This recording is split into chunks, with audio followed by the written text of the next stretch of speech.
I want to bring on my guest, prolific investor and prolific author, Jim Mellon, joining me from the Isle of Man, I believe. Is that right, Jim?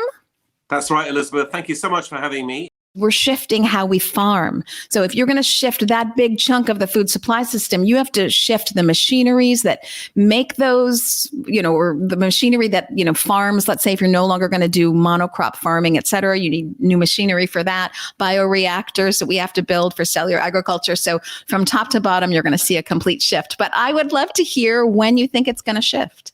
Basically, I got into this because I've been involved in the biotech industry for quite a while. And we've created a number of biotech companies, two of which are actually listed in the US markets. And the cell ag process comes out of the biotech industry. So the reason why it all started so expensively is because biotech companies don't really care about what their input costs are because their output costs are so high. But obviously in food, you can't charge biotech prices for someone's daily consumption. So what we've been looking at is ways in which the biotech process can be made cheaper in order to enable the food in the first instance to get down to what I call griddle parity. Grid parity is a word used in the electricity industry to describe when the price of renewable energy like wind or solar gets down to the price equivalence of fossil fuel generated energy.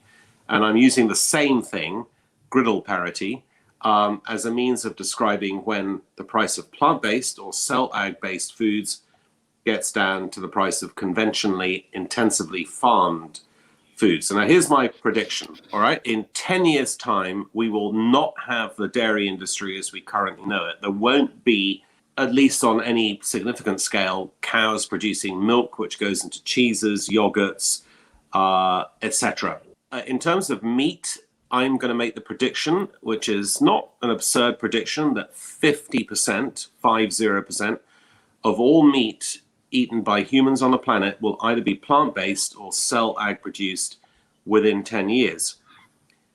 And then lastly, on seafood, which is not insignificant, it's a very big market, I predict that more than half of seafood will be produced in what they call cell aquaculture within 10 years. So we are on the cusp. Oh my God. We're in the very early stage. I like to call it the dial-up phase of the internet stage of an industry that's going to completely blow away. And you are so right, Elizabeth.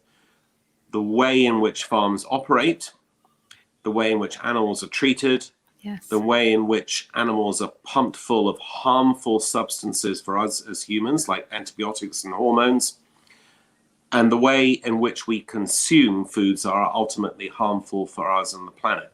This is happening now. This is not science fiction. Every company we've invested in, and we are now the biggest investors in the world in this cell ag space, has a product. It's not like an idea that we're going to do something. This is here and now. And this is why what you do and every one of the other key advocates in this industry does is so important.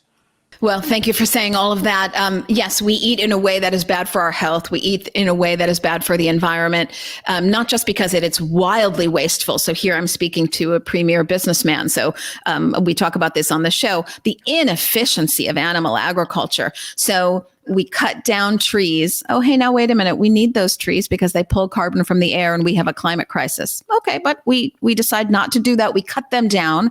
We grow grains. Do we give those grains that have protein and fiber to people? No, we give them to animals. And then, of course, animals need time. They need water. They need land. Tick tock, tick tock. Do we have any meat yet? No, we have to cut down more trees. Grow more grains. Are we giving those grains to people? No, we're still not. We're giving them to animals. Wildly inefficient business equations.